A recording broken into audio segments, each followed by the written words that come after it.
event.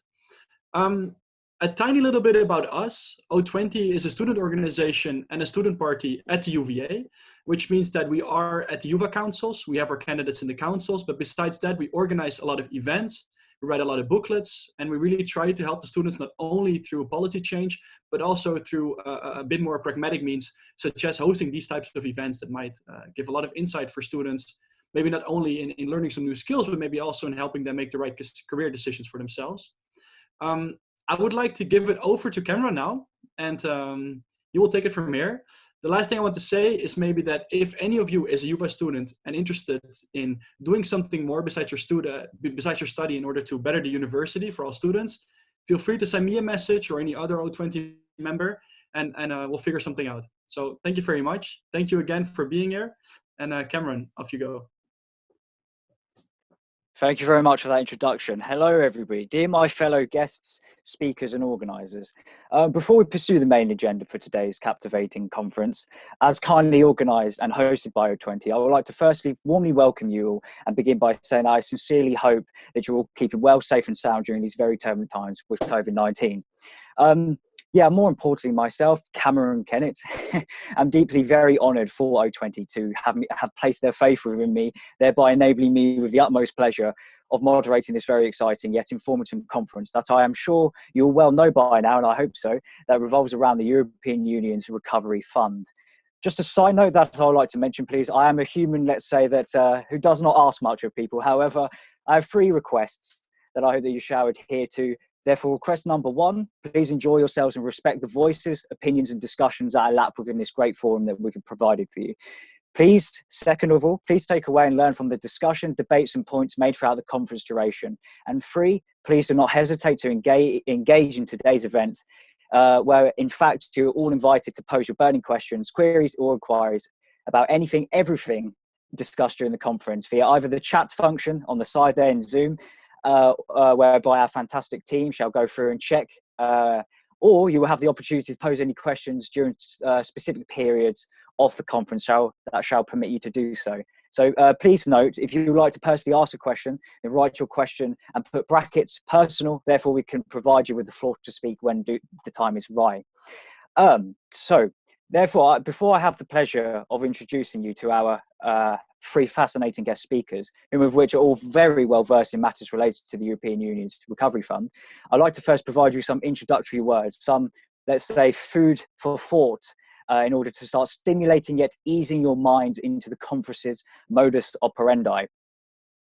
So, whichever opinions that each and every one of you this evening here have with regards to the EU's Recovery Fund, I believe that we all can kind of somewhat agree, not only on the all-important role that the fund will elicit upon the world's largest single market, but also the ramifications and repercussions that shall elapse upon the political future of the current 27 EU member states. Arguably, the European Union has somewhat solidified it here into a single entity in order to, and for the very first time, collectively take in debt in a bid to foster spending, thereby attempted to dampen the economic malaise, my apologies, that COVID-19 has unleashed upon the European Union's economy. Interestingly, what should all spark your attention is the overarching message that the European Union and single member states have and currently are conveying through this stimulus package, i.e. the European Union is here to budge in the wake of any political, societal or economic turmoil. Importantly, the process of, let's say, the European integration, when it commenced within the second portion of the 20th century and led up to the creation and adoption of the common currency of the euro as we now know it, some may interpret this recovery fund as the new impetus for a new phase for further integration within the parameters of the European Union. So to briefly sum up what I've been babbling on about here, today's conference shall act as a platform whereby we as a panel aim firstly to consider the footpath the European Union has enabled and embarked upon. Secondly, to comprehend the long-term plan of the future institutions, and lastly, to understand the recovery fund's potential, unforeseen consequences and political implications. Now, the moment that you've all been waiting for, let me please introduce you to our fantastic array of speakers who we are lucky enough to have guiding us through this conference main agenda. So firstly, I would like to introduce you all to Professor Paul van der Noord. The professor is currently teaching macroeconomics and international economics here at the University of Amsterdam School of Economics. Additionally, the professor has had the pleasure of working as an economic advisor to the OECD in Paris and to the European Commission in Brussels. Moreover, if you want to if you get a chance, I highly recommend you to read the paper titled Assessing Next Generation EU, that the professor and his academic colleague of his has written about regarding the European Union Recovery Fund. Please do so if you get the chance. Secondly, I would like to introduce you to Dr. Olaf Ploesman, whom of which just so happens to be the Director for Economic and Financial Affairs within the European Council. As a result of Dr. Ploesman's position within one of the integral European Union's institutional bodies, we shall have the opportunity to better grasp the recovery fund from a top-down vantage point. And last but no means least, I would like to introduce you all to Ms. Petra Petan. Ms. Petan currently has the pleasure of being a policy assistant within the cabinet of the European Commissioner Paolo Gentiloni. If I mispronounce it, my apologies. Therefore, given Mrs. Petan's position within the European Commission, the executive branch of the European Union, we shall be blessed with the vital insights about the decision-making process that has brought the recovery fund to fruition in the first place. So, without further ado, I shall now have the pleasure of passing over to Professor Paul van der Noord, who will kindly provide us with a brief presentation about the integral ingredients and topics that shall be addressed through today's conference, thereby addressing the key question: what is the European Union Recovery Fund? Professor, the floor is yours. Thank you. Yes, thank you very much. Yes, so indeed, my brief talk will be about the EU Recovery Fund, and in particular, what it is. I won't go into any far-reaching assessments, which I hope I will get the opportunity to talk about when we are in the Q&A. I'll share my screen to make sure that you see a PowerPoint. So there we go. I launch it. I hope you can see my PowerPoint. So next generation EU, what is it about? And now I have to make sure, yes, there we are. First of all, the size of the economic shock to the European economy is very significant. So if we compare the drop in euro, in this case, euro area GDP in 2020, we see a drop of 7%, which is almost twice as large as the drop in GDP after or during the great financial crisis in 2008-2009, as you can see somewhere in the middle of the chart. It's also way bigger than the drop in GDP we have seen during the euro debt crisis in 2012. So we're really talking about a big hit, unprecedented in post-war economic history in Europe. So what is Next Generation EU doing in a nutshell? Well, the main instrument is the Recovery and Resilience Facility that provides grants and loans to the EU member states. And the total amount of grants is about 2.3% of EU GDP. Loans are provided to the tune of 2.7% of GDP, and then there are several other programs, smaller programs, which add 0.5% of GDP, adding up to a total of 5.5% of GDP. Well, that sounds like a huge fiscal stimulus program. It's still comparatively small to the kind of programs we've seen in the United States, for instance. However, we want to take into account as well that this 5.5% stimulus comes on top of the fiscal stimulus that has been implemented at the level of the individual member states. which is of a similar order of magnitude. So an impetus of 5.5% to economic growth. What does it actually imply for economic growth? Well, that depends on the multiplier effect on economic growth, which if that is around 1, then it should add something like 5.5% to GDP. But the multiplier could be bigger, it could be smaller. There's some uncertainty here. I will come to that.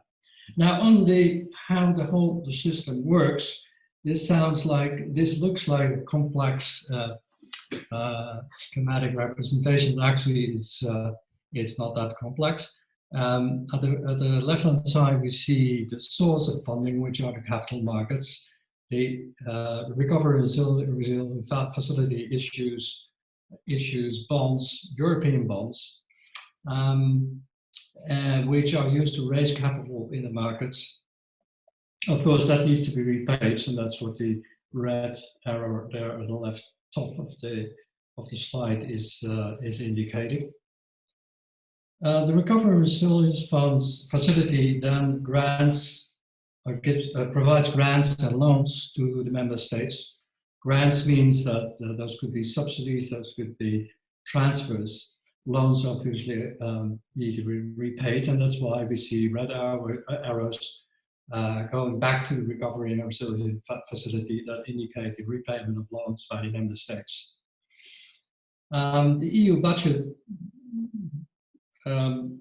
contributes as well to the Recovery and Resilience Facility because the repayments to the markets will also, of course, if interest rates are positive, which is not obvious these days, but it needs to repay. The repayments may be higher than the funding. So the EU budget comes in there. So some of the contributions from member states to the EU budget are used to then also fund the budget to be able to fund the repayments by the Recovery and Resilience Facility. So, what this all means is that, or what is important to keep in mind is that there is a huge distinction between grants and loans. Grants, of course, don't need to be repaid by the member states via directly to the Recovery and Resilience Facility, but are repaid indirectly through the contributions by the member states to the EU budget. But since the contributions are more or less proportional to the size of the member states' GDPs, whereas the grants allocated to the member states are maybe quite different across member states. I will come to that later. There is a fiscal redistribution going on of quite a significant magnitude. So, as this chart shows, these are the allocation of funds by country, with again a distinction made between loans and grants. As you can see, the most important recipients of these grants in terms of countries' GDP are, for instance, Greece and Spain and Italy, Cyprus. We see Portugal there. You could argue those are the usual suspects. So the countries that are comparatively weak in the sense of a lower GDP per capita than the other countries, and also harder hit by the COVID-19 crisis than the other countries. For instance, because many of these countries, like take Portugal or Greece, depend to a large extent on tourism, and obviously tourism is very hard hit by the crisis. So there is this huge fiscal redistribution going on, basically from the core, as you call it, to the periphery. So the periphery meaning the mostly Mediterranean countries.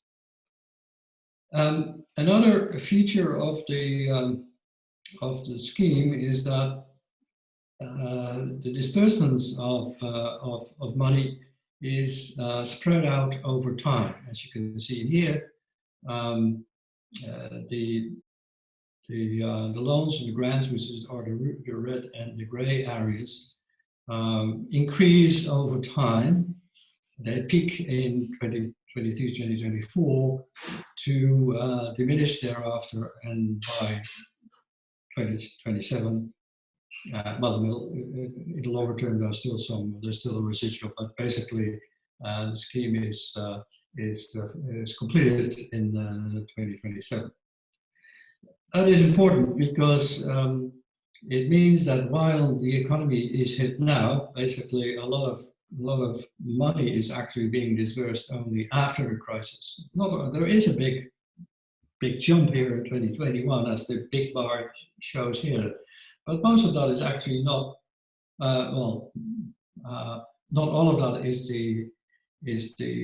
next generation EU funding, but is funding that comes from programs that have been adopted earlier on in the crisis, basically March, April last year, and funds available from the ESM, which have not been used so far.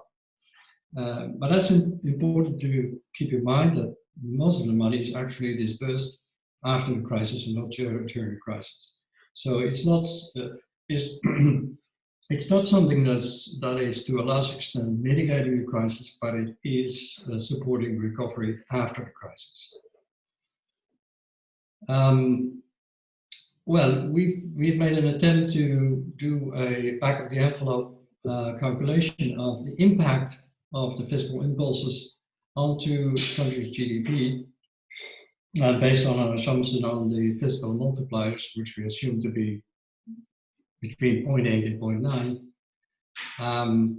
And then again, you see this huge difference between countries as to the extent to which their economies are being affected by the program, with Greece being the top line, and let me see, Italy, which is the solid line there somewhere in the middle, so that's sort of an average. You could see, but in Spain being more affected than Italy, etc. But anyway, you get an impression about the impact on GDP.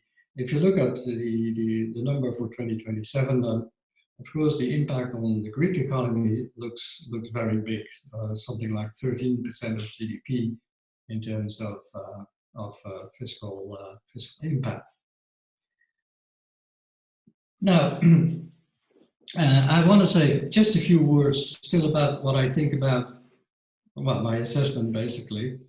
I think the main, but this is for further discussion. I think the main strengths are that it is first, it is a clear sign of EU solidarity, and maybe unexpectedly so, because in the run-up to the ultimate decision to adopt this plan, was not at all obvious that this solidarity would come about. Second of all, the taboo on a common EU bond has been broken, and this was also sort of not obvious, but it has happened. There is now a common bond being issued, used to replenish the fund. The size, 5.5% of GDP, that is unprecedented in EU history. There are some weaknesses as well, in my view. First of all, the program relies to a large extent on bottom-up procedures, meaning that countries are asked or invited to come up with projects which subsequently can qualify for funding or co-funding from Next Generation EU. But as we know from the past, the take-up may disappoint because the absorption capacity of countries with regard to these projects and funding can be very different. The other thing, as I already mentioned, is it's spread out over time, which means that it's not so much a mitigating factor for the crisis, but more a factor that helps that supports the recovery after the crisis. And it's exposed. In other words, this program only kicked in, and it couldn't be otherwise because it didn't exist before. It only kicked in after the crisis hit. So it's in that sense not automatic, but does require a political decision making at the level of the European Council. It is ad hoc and it's not easy to replicate. Why not? Because again, it requires a discretionary decision by the European Council. It's not automatic. And it's not easy to replicate probably because a lot of political capital has been used to ensure that this program was implemented. It remains to be seen if you know the crisis turns out to be a lot worse than we currently think, that we will be able to repeat it. But on the other hand, I repeat, a taboo on EU bonds is broken, and I think that's extremely important and very promising for the future. So let me leave it at that and give the floor back.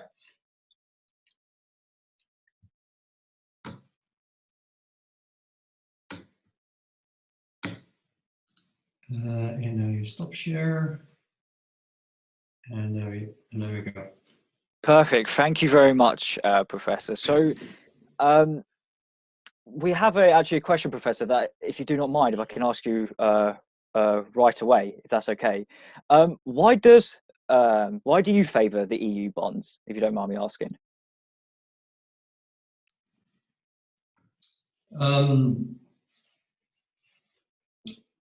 I favor EU bonds because the alternative of fiscal stimulus being funded by national sovereign bonds would undoubtedly lead to a widening of yield spreads with the usual suspects like the Italys of this world having to pay much higher interest rates and facing the risk of default. Whereas with Eurobonds or European bonds, obviously it's the joint taxpayers of all member states that back up this bond, and therefore the impact on financial markets will be much more muted. And so it's a form of risk sharing, which I think is very important, because if you don't have that, without that risk sharing, we would add crisis to crisis. In other words, we would add a financial crisis to a COVID-19 crisis, and that's of course the last thing we want. So, and I think leaders eventually understood this, and this is luckily so, and this is why they adopted this program in the end, and gave up their political resistance to, because there was a lot of political resistance, especially in the Netherlands, which initially didn't want to hear about a common bond at all, and then all of a sudden their position flipped, and they probably because they were made aware by their economic advisors that yes, there are issues with ideology maybe, but from a pragmatic point of view, this had to be done. No, thank you very much, Professor. That was a very thought of, well explained answer. Professor, I actually have a question from a member in our audience here, so to speak, our virtual audience. Maurice, would you like to take the floor? I will provide you the floor to ask your question to the Professor. Please feel free to unmute yourself and ask the Professor your question. Thank you. Yeah, I have two questions. There's some sort of connected.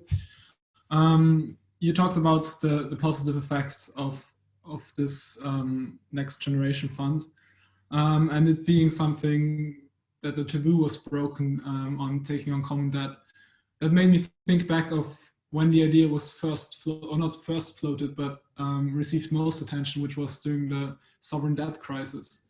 And there, the main reason, or one of the main reasons articulated by the member states for not adopting it, was that we would have some sort of free rider effect. which means that the countries which followed a budgetary unsound policy over the last couple of years would sort of be bailed out at the expense of more conservative, maybe budgetary sound member states. So my question here is that there were a lot of proposals floated as well, the Blue Bond proposal and a lot of different proposals. So my specific question is now, what makes this crisis so different from sovereign debt crisis that the member states' resistance was to some extent disappeared here, and they eventually agreed to take on common debt? And do you then, as a follow-up, expect that other crises that may disproportionately affect member states, such as the climate crisis, could also trigger common bonds being issued by the EU institutions? Well, on your first question, I already alluded to that in my short presentation. It's simply the size of the crisis, the size of the shock. The shock is so huge that if the member countries would have resisted the issue of a common bond, then a number of countries would have faced default, and in that case,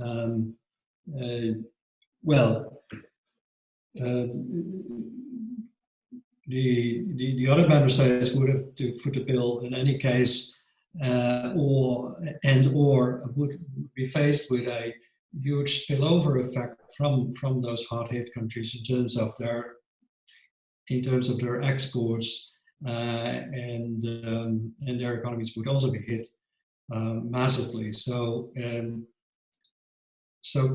that I think that's the main reason: the size of the shock and spillover, the cross-border spillover effect or spillback effects, to use a more appropriate term. On your other question, which relates to the moral hazard issue, which you indicated in your introduction. Moral hazard is of course a problem, and I would not be in favor of repeating this type of program in the future when there are more shocks. You mentioned climate, but you can think of many other ones. And so actually what we propose, and this is in the paper which was already mentioned, which I wrote with Lorenzo Codogno. Actually, we propose an alternative which would sort of do away with this moral hazard effect. And the idea is that okay, we would create a common bond, like has been done under Next Generation EU, but then at the same time, what we would propose is to make only those bonds eligible to quantitative easing by the ECB, to remove eligibility for quantitative easing from national sovereign bonds. Now, in order to ensure that there are enough euro bonds around for the ECB to buy them, lots of them would have to be issued not only to finance fiscal stimulus, but also maybe to buy sovereign bonds on the balance sheets from the banks. Now, what would the advantages of that be? Well, many advantages. First of all, the banking system would become more stable because rather than an Italian bank having lots and lots of Italian bonds on its balance sheet, it would have euro bonds on its balance sheet, which are guaranteed by the joint member states and are eligible to quantitative easing. So it would make the financial system more stable. Because the national bonds would no longer be eligible to quantitative easing, the moral hazard effect associated with quantitative easing would entirely disappear. So you get two birds with one stone. One bird being you have a more stable financial system, and the other bird being you would remove moral hazard. I think that's feasible. We think that the plan could work and would be advantageous for all, not only for the core countries, but also for the periphery countries. Periphery countries because they would have a more stable banking system, which they urgently need, and for core countries because moral hazard would be removed, which would then break the political resistance against the adoption of euro bonds. So that's how we look at it, and we would prefer that kind of system to be implemented, and it to be ex ante, not ex post. So in other words, it would be there, so markets would know that there is a safe bond around. Banks are safer than they currently are. So then the risk of financial turbulence associated with shocks would be a lot less, and the redistribution wouldn't be so much a redistribution of fiscal flows, fiscal money going from one country to the other via an EU budget, but it would be more ex ante in the sense that the risks are shared via this single bond.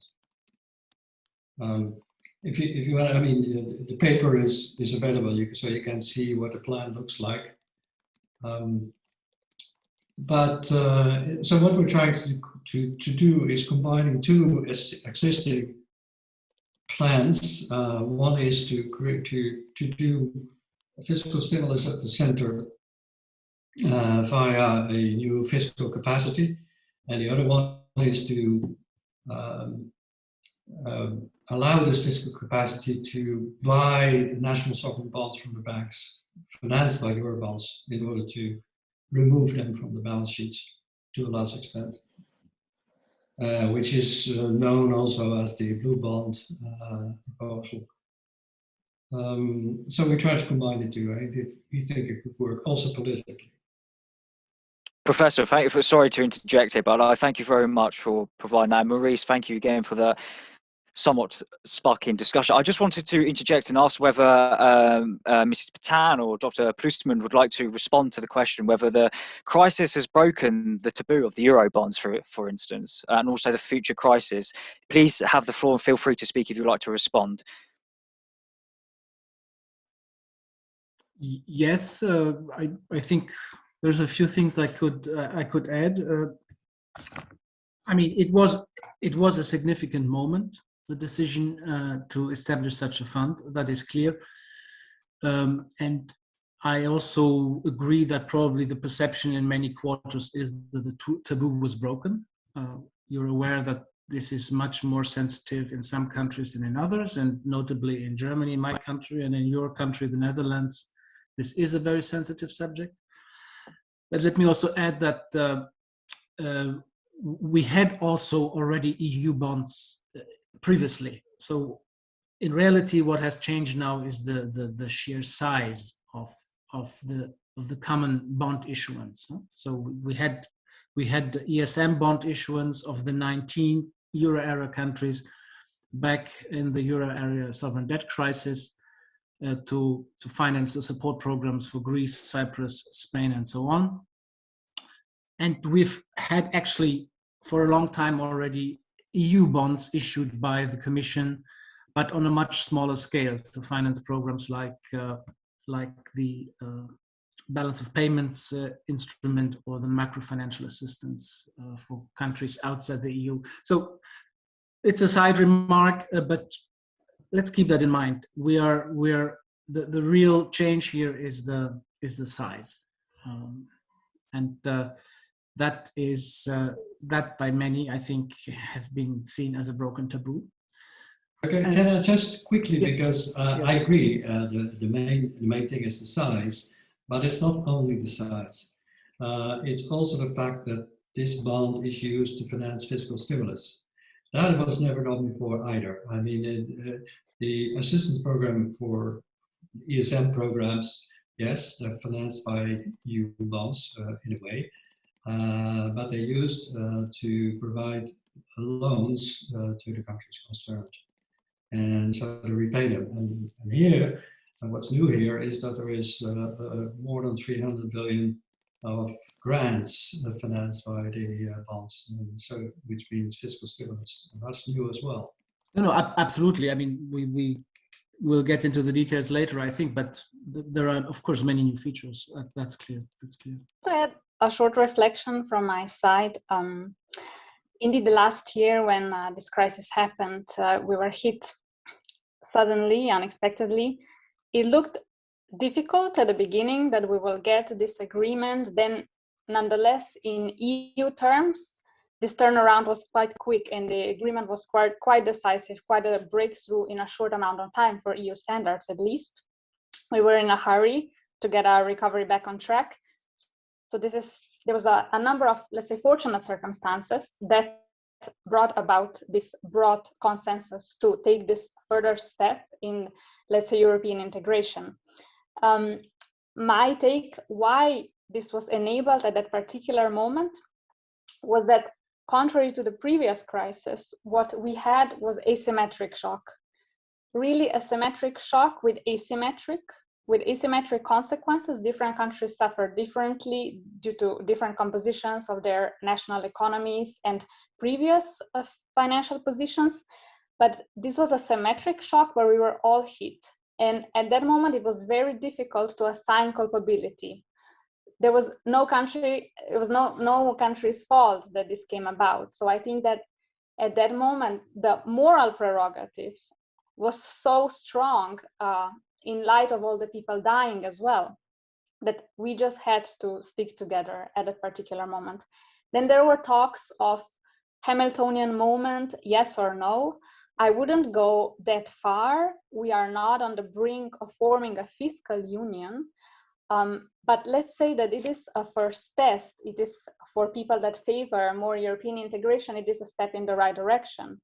And what essentially it comes down to, from the perspective of the Commission, is whether this fund will be implemented successfully and whether we will be able to prove to the Europeans that the money was spent wisely and that it will bring about a breakthrough that is desired from our part into the green and digital economy that is future-proof, that is more resilient. So there is this double dimension of this recovery fund. First is to repair the immediate damage from this crisis. And then the second part, more forward-looking, is how to use this crisis as a catalyst to emerge in a greener, more digitalized, future-proof society.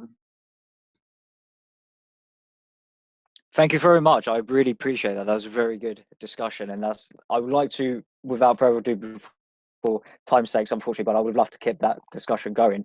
Move on to our first macro topic for today's event. So the goals of the Recovery Fund, before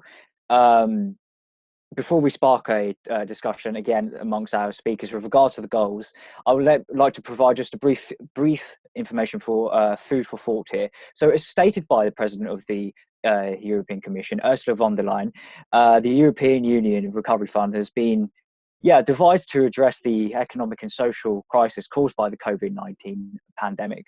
The European Commission has established some criteria and guidelines for all the member states aimed at building, as Mrs. Patan referred to, building a greener, more equitable and more inclusive society. Therefore, the European institutions see this fund as an opportunity to rebuild what has been lost during the pandemic, in line with the founding principles of our union, you can say. Thus, this segment, as we are going to go into now, aims to discuss the long-term vision and expectations of the European Union for the 2021 to 2026 period. So, without further ado, if you don't mind, Mrs. Patan, as you did touch upon this, I'd just like to ask you, in line with the Recovery Fund's goals, how the European institutions, and more specifically the European Commission, set the priorities for the Recovery Fund, more specifically in relation to the environment, digitalization? So we are at the moment in the phases of finalizing these plans together with the member states. They are supposed to send them their final recovery and resilience plans to the European Commission for assessment at the end of April. But for a while, for a few months now already, we have been engaged in very intensive talks with member states to help them prepare a plan that will actually meet the requirements of the regulation. Because where this plan is also very different from the multi-annual financial framework or other cohesion policy, is that payment is actually contingent upon performance. So we do not just sprinkle money around to member states and they do with them as they please. There is a set of very strictly defined criteria. And this is our way to guide the recovery exactly according to the priorities that we believe the EU needs. It's not only the Commission, the final regulation of the RRF is of course the product of political agreement, first concluded at the end of last year and then put into a regulation that was adopted in February and that followed an intensive political trilogue between the co-legislators, the European Parliament and the Council, which managed to get every party received some of the concessions. There are different priorities and objectives, and we finally reached an agreement so the regulation could come into force. But what is very important is that now the fund actually reflects really, I think, the political priorities also of the von der Leyen Commission that she announced at the beginning of her taking of the mandate. And as you know, now the RRF is divided into 6 pillars. There are 6 pillars. These 6 pillars were the result of the requirement of the European Parliament that enlarged a bit the scope of the Commission's original proposal. And what we have is green transition, digital transformation. These two we often call together as the twin transition. And from our point of view, these are, let's say, the most important. These are really the political objective of this Commission, to get to climate neutrality by 2050 and to succeed in the digitalization of the economy. Then we also have other pillars that are economic cohesion, productivity and competitiveness, which are, let's say, more of the traditional cohesion policy topics. Then we have social and territorial cohesion. Then we have resilience in terms of health institutions that were now really tested under this pandemic. This is also economic, social, institutional resilience. And then finally, we have policies for the next generation, because finally, this is called the Next Generation EU.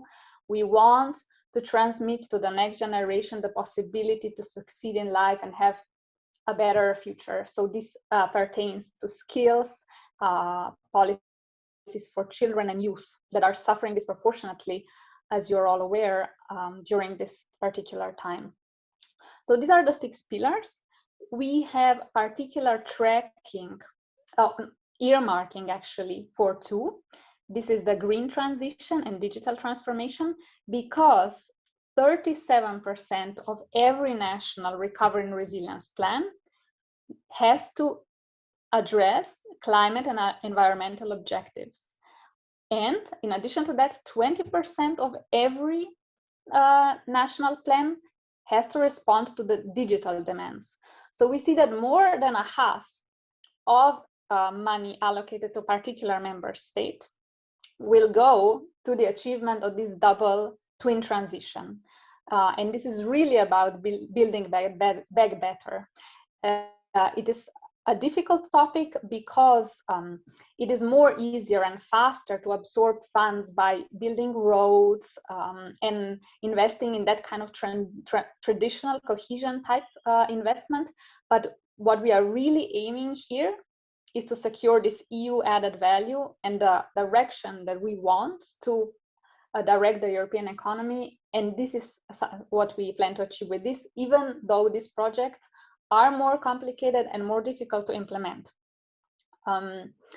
So there are a lot of other criteria as well that were secured in the final negotiations. There is the do no significant harm principle that is very important. There are actually 11 strict criteria that derive from the RRF regulation, but actually any project that is included should not pose any significant harm to our environmental objectives. Then there are a number of other things. I didn't mention the social part that was actually beefed up in the final regulation, and it's extremely important as well. We want member states to invest in skills, to upskill, reskill the next generation, because this is also something that is needed. The lack of skills is one of the major bottlenecks on our way toward the green and digital revolution. So we definitely have to equip our populations with these innovative skills. This is something we will not track. There is not like an earmarked portion that has to respond to skills or the social, but we will have to develop a methodology by the end of this year to track the social spending of each plan, to also have a better view of this.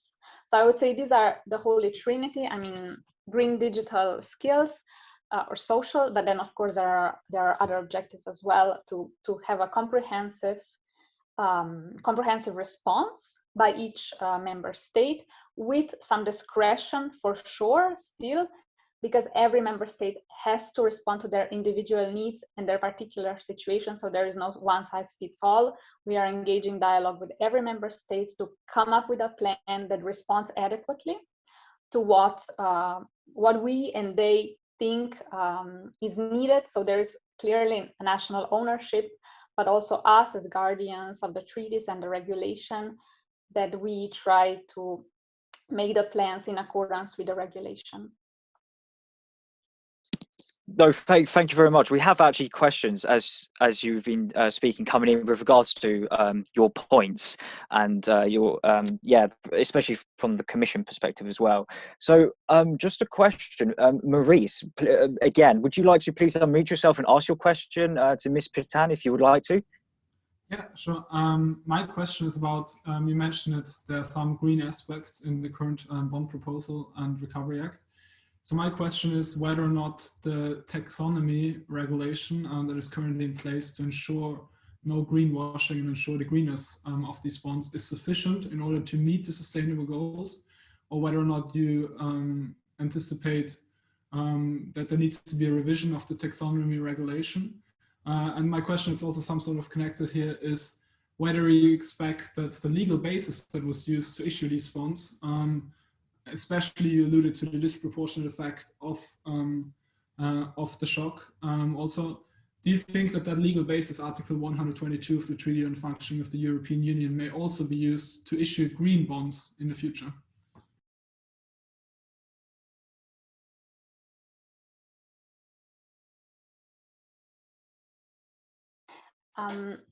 There have been talks of green bonds already, so I think this is very much on the agenda and for sure not something to be excluded. I cannot comment on particular technicalities because this is actually under another commissioner, the taxonomy regulation. It may not be perfect, but it goes very far in its current state to address the climate emergency. So I think this is definitely the first step in the right direction. We are always operating under certain political constraints. There is a question of how to compensate the current polluters, industries, how to actually help them to transform according to these objectives and prevent pollution and environmental degradation in the future. So for sure, but this is also, it's not the only part. There's a very important part of this Commission's mandate is how to address the Sustainable Development Goals, which is also something that my commissioner is in charge of under our portfolio. And this is something that we intend to pursue under the European semester. Already before the crisis, we have started integrating Sustainable Development Goals into the European semester more broadly.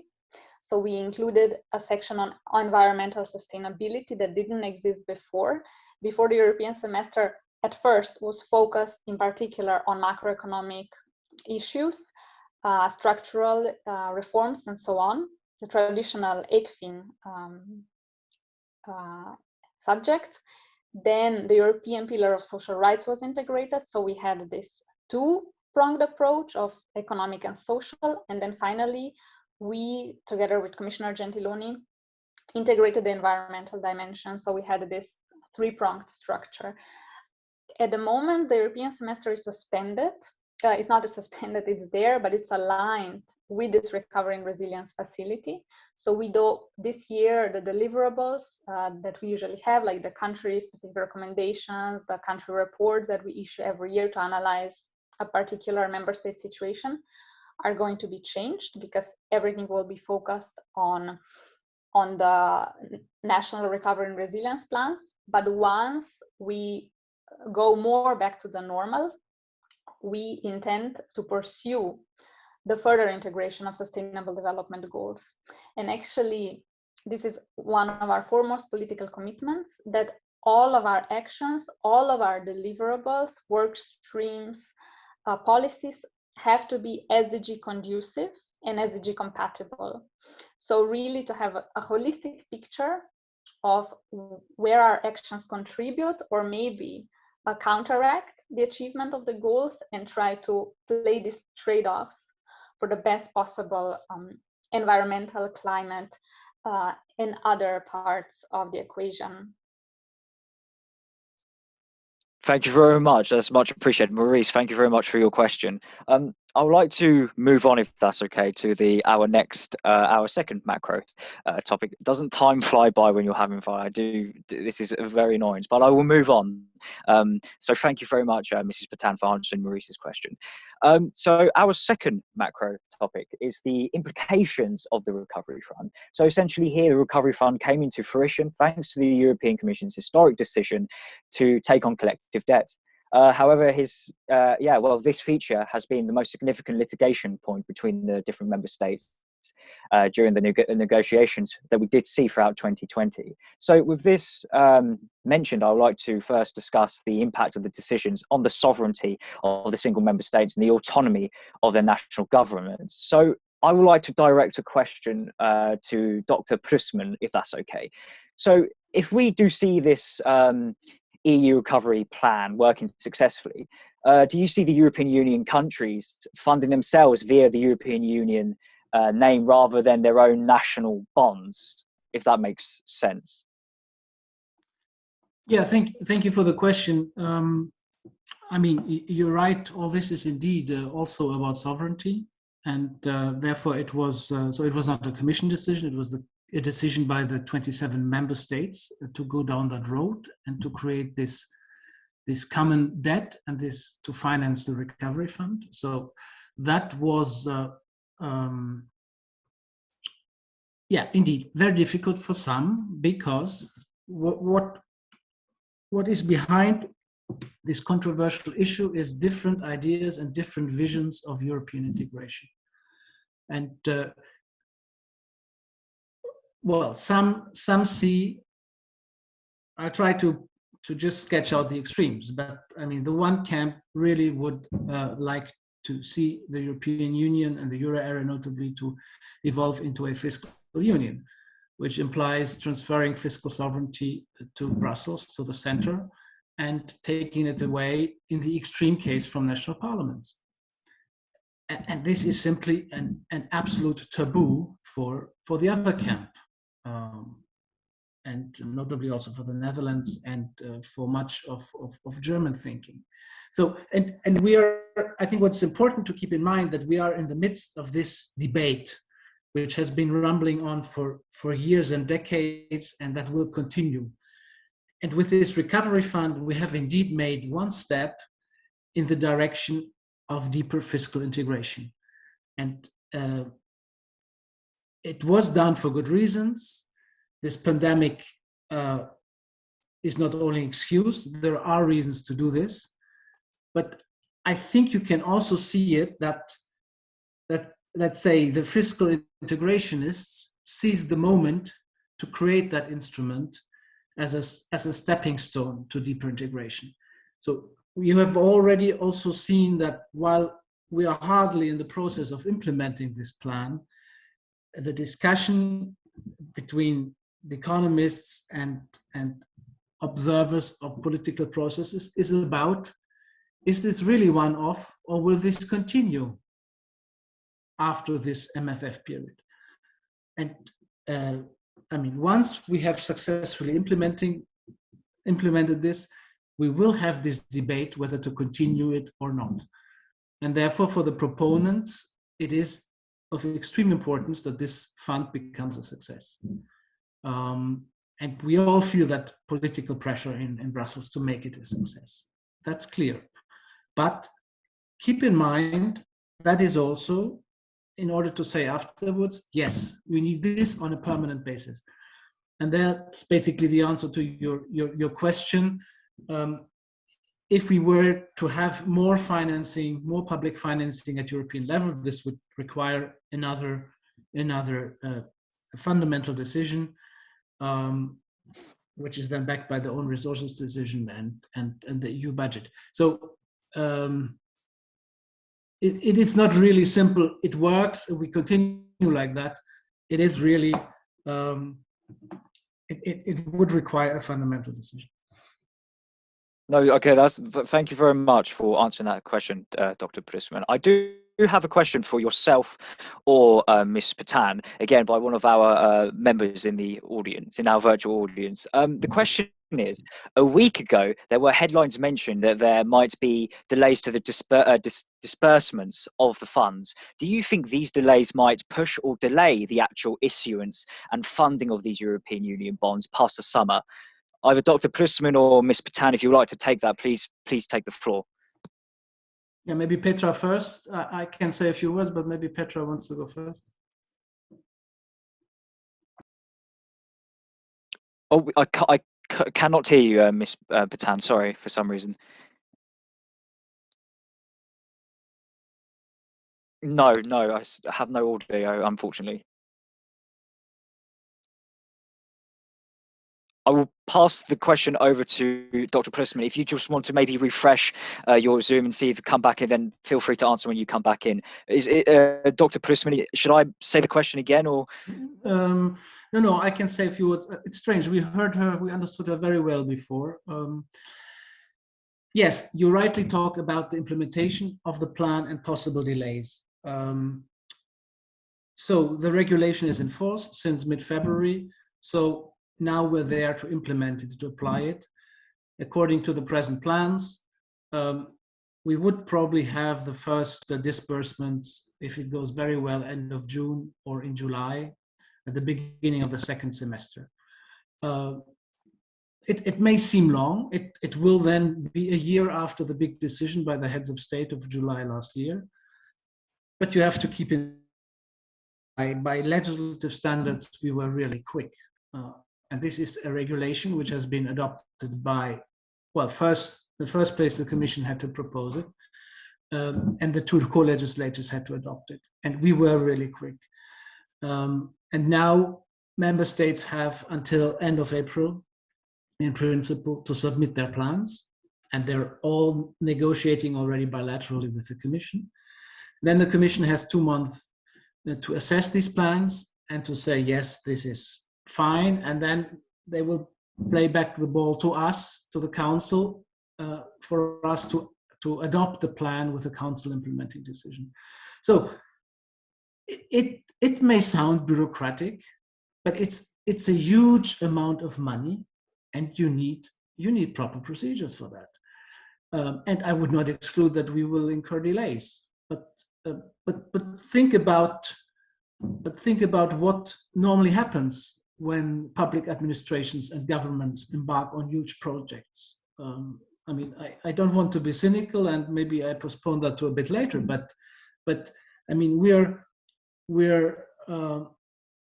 asking a huge tasks to the public administrations of our countries, and basically I talk about all of them, not only the weaker ones maybe, and often our public administration just don't deliver.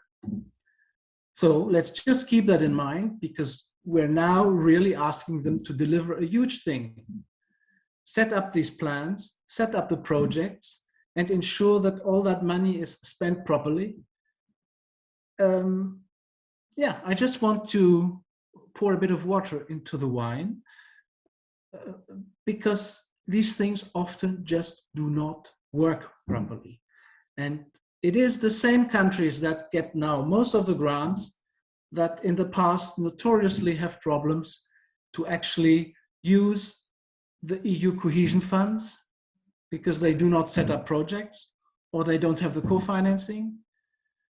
And we're now asking the same public administrations to work on these plans and implement them at a very high speed. So I wish it will work, but let's keep in mind, it is a huge challenge. And it was hinted at in the professor's presentation. He said there is potential for disappointment, and I think there is potential for disappointment. Oh, thank you very much. Yeah, no, please, Professor, respond. Yeah, yes, thank you. Very quickly, just as you mentioned me, and so I'm actually curious to what extent in the European Council or at the level of the Commission there have been discussions to maybe in addition to this type of procedure, there is scope to finance through this recovery fund genuine pan-European projects like well, the obvious ones are making sure that there are fast railway tracks, uniform across the continent, so that to stimulate travel by train as opposed to air travel. To give one example, or set up an EU infrastructure for provision of new forms of energy, like I don't know, hydrogen. It's an example sometimes mentioned. In other words, truly pan-European projects, as opposed to this bottom-up approach. Has that been discussed, and does that get a serious consideration? Thank you very much, Professor. Now, I do apologise for being a little bit of a buzzkill here. However, due to time constraints, I must now transition our great discourse to the last and final segment of today's conference.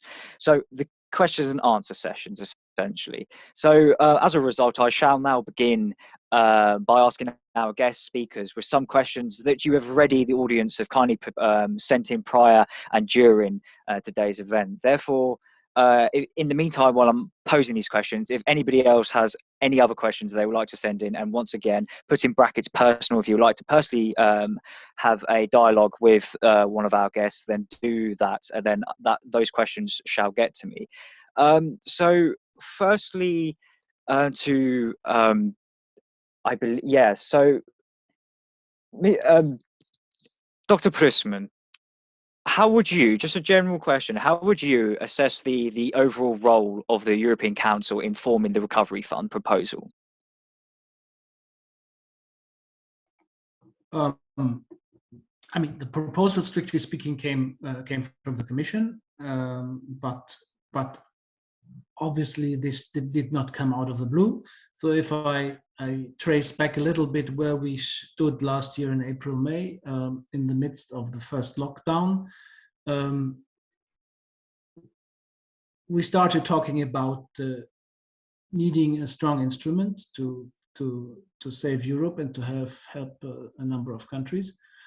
And then we were talking about funds, common debt issuance, Eurobonds, all these things popped up. And it was, I mean, we may not always like it, but in these crucial moments, it counts what Germany and France think and what they agree on. There was a moment where Merkel and Macron sat together and basically agreed and decided that Europe would get such a fund. And it was shortly after that the Commission made the formal proposal. Obviously, there were many consultations. So Macron and Merkel had come up with a proposal that was not exactly what the Commission then proposed a bit later, but in principle, the idea was there. So in that sense, you ask me, what is the role of the European Council, which is the heads of state?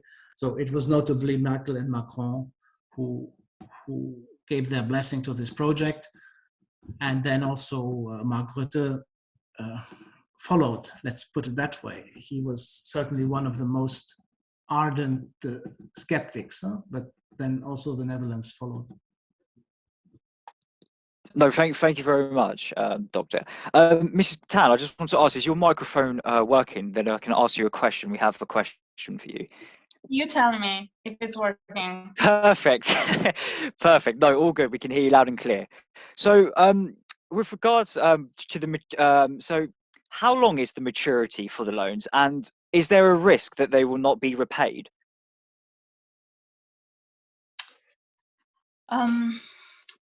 Loans are a separate issue.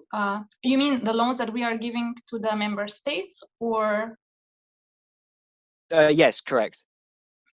Loans are a separate part of the Recovery and Resilience Facility, and it is not certain or sure that all of the countries are going to take them. In fact, a lot of the countries are not going to take them, and they are only going to use the grant component of this facility, mostly because maybe their needs are smaller, and at the same time, everybody in the current circumstances can take debt on the financial markets at quite favorable terms.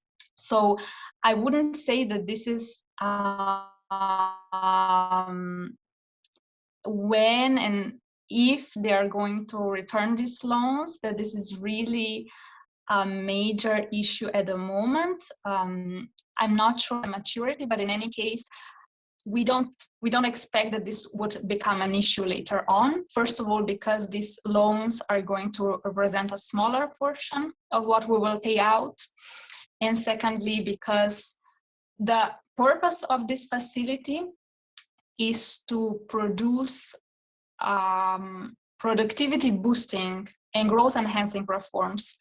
So it is not only about investments. A very important part of this facility is that reforms are coupled with investments, and loans and grants are paid out upon the completion of certain milestones and targets, at most twice per year. So member states first have to show something, they have to complete some parts of the projects that they announce, and only upon the completion of that will we pay out money.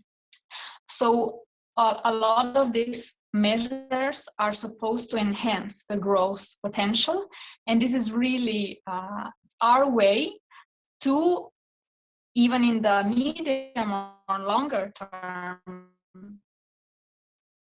address the debt issue in the EU. At the moment, we don't think that this would ever be able to come down in the way that we would want to. So by investing in this new economy, let's say, we hope that the growth potential would be enhanced, so that by investing over a longer period of time, we would be able to talk about how to pursue a certain degree also of fiscal stabilization that at some point will be needed. But if I can just add something that is not in relation to this question, but just to answer to the topic that was there before where I couldn't speak. Yes, please do. Thanks. Just a very brief thing on the quality and speed of the plans. We realize that we are walking a bit of a tightrope between quality and speed. We have US that is marching forward with their very muscular stimulus. We agree that there has to be quality for sure, because we are talking about serious amounts of money, and we have to show to the citizens that member states are accountable, that we are accountable, that we are going to do the best with this money. But it's also crucial that money starts flowing as soon as possible, and this is a point that is repeatedly made by my commissioner. The money at the moment has to flow where it's most needed in the economy, and that's why we are doing really our best that these funds will start flowing by the summer. There is also a 13% of pre-financing that is going to be paid immediately after the plans are approved. So this is as a way to really boost the economy at the moment where it's very fragile and where uncertainty with all of the new variants and also with a bit of a difficulty that we have in the vaccination process in the EU, where this money is really needed right now. Sorry, this was just to return to this. No, I thank you very much for picking that up. So without further ado, before I make my concluding remarks, I don't want to keep you too long because we have gone over, but it's been a very great discussion. That's why, you know, I'm purely interested and excited about it. So I just wanted to open the floor to our audience members. So if you do have any questions, please unmute yourself and literally direct your question to one of our guest speakers. Please feel free to do that. If not, then I will make some concluding remarks and wrap up today's great session. So I provide over to the audience if you have any questions. Hey.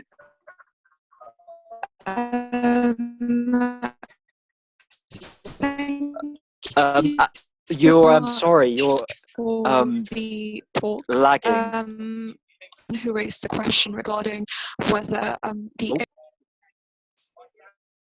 Sorry, Anyana, if I'm saying it, sorry, do correct me if I'm wrong. You were lagging. Could you please repeat the question, please?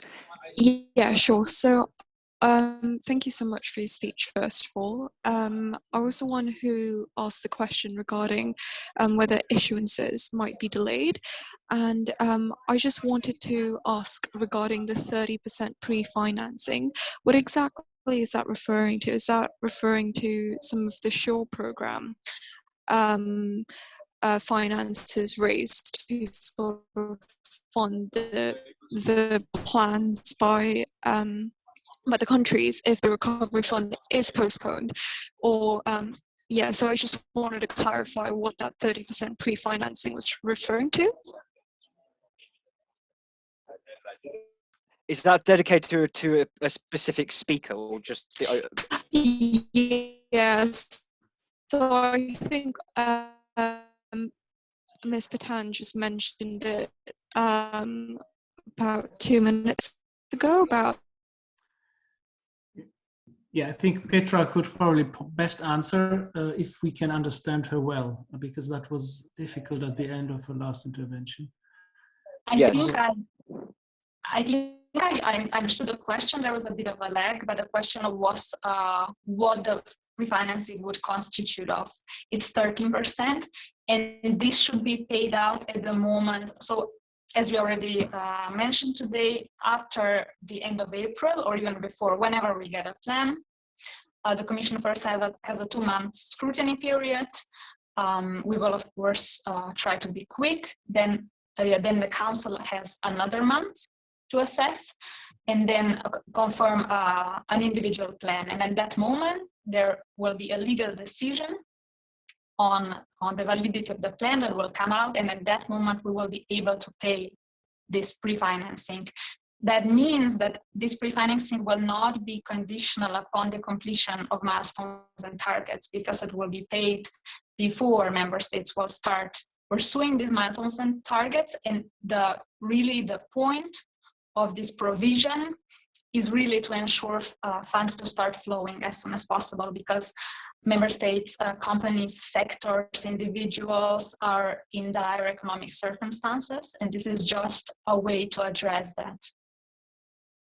Thank you. So just to confirm, this 30% pre-financing would be raised in June via the EU bonds? Presumably, yes. Okay, thank you. Yes. If I could add just a word on this point, because of course this pre-financing was actually, it was a discussion between the Council and the Parliament. The Council, the member states had said it should be 10%, and that was again a fight between the frugal and non-frugal countries. So some countries wanted more pre-financing. So de facto, the pre-financing is the money that flows without conditions, without you having to implement anything really. That's why it was so contentious. So the compromise was 13%. But Petra said, yes, I mean, we need the money flowing, and politically, we need to show that the money will flow. But in practice, the interest rates for all governments in the EU are currently so low, de facto, nobody has any problems to raise whatever money they need in the markets. So let's say for that financial market reason, actually, I don't think we're in a rush. We're in a rush for political reasons. I just wanted to make that point clear, because the bottleneck, the real bottleneck is that the member states in June, July are really in a position to spend that money properly on their projects. I think that is the real challenge. The Commission will go to the markets and find the money, will pay it out. All that will work. But set up the project in time, be able to spend it properly in the second half of the semester. That will be the real challenge. May I ask a follow-up question to that? Because yes, Maurice, please. You mentioned that interest rates are currently very low, also for national governments to raise finance. So is that an indicator that maybe in the future, if we face such crisis, and now we've learned from the sovereign debt crisis, and we have higher bank standards, so there's a high demand for less risky assets, you could say, in the financial market, and there seems to be not a run on safe assets. There doesn't seem to be a run on the banks. So there seems to be quite a lot of good signs that the financial markets work in times of crisis. Wouldn't that also be an indicator in the future to also come back to raising finance commonly as an EU institution? Also another reason to given the high liquidity of the market currently. Yes, definitely. I mean, if this works now, the proponents of this project will say, this is the future. This we should continue to do. But just to recall what it means that we pool budgetary risks at European level, and we pay, the Commission issues bonds, and these bonds will be repaid over the years and decades from the EU budget. So from the money that all 27 put into the common pot every year. So we're mutualizing fiscal risks and budgetary risks there, and that's the important decision behind it. That the bond issuance will work fine, and the demand for the sure bonds that the Commission issued was huge. So there will be huge demand for these bonds. There is no doubt, and we will get really low and interesting interest rates. All that will work, but not everybody is at ease with the idea that we pool these budgetary risks of member states. Thank you very much, Maurice, and thank you, Dr. Pudisman, for responding. It's much appreciated. Now it is time that I don't really want to. I wanted to ask more questions. However, for all intents and purposes, I must draw this great forum to a close, and therefore I just have some concluding remarks. So first and foremost, I'd like to sincerely thank our wonderful guest speakers for coming and providing great forum of discussion. There's always important, stimulating critical thinking. And I also thank all of you who joined and participated in today's captivating conference. I also like to thank our great hosts, O20, and especially to those who have put their blood, sweat and tears, quite literally, or not quite literally, in organising this great conference to your to relish. So in addition, I've thoroughly myself enjoyed moderating, learning and listening to everybody involved. I myself thank you all dearly upon that note. I wish you a very beautiful evening. Remain safe, well and sound, and I hope our paths shall cross once again, perhaps in the future. We'll never know, especially during these times. So thank you very much. I am Cameron. I'm going to pass over to our O20 speaker for one last time to provide you with one last message. So thank you very much.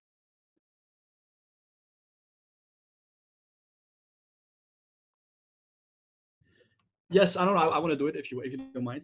Thank you, everyone, and thank you, Cameron. Thank you so much for taking the time and hosting this event for us. And I'll just repeat what he said. And I really appreciate all of you to take the time, be here with us online behind your screen again. We know how tough it is to look into this void into the screen so many hours a day. So we truly do appreciate you all for coming here and listening to these amazing speakers. Let them share their passions and share their insights. And for our last time, if you are a student and if you're interested in doing a bit more at university, please feel free to send me or my team a message. And on that ending note, I would again like to thank all of you for participating and being there. And if you would like to see it again, we will make sure to upload it on our YouTube channel. And thereby, please follow us on Instagram or LinkedIn, so you will be able to see when we're posting it and also to be able to join our next events. So thank you, everyone, and have a good night. Thank you very much. Bye-bye all.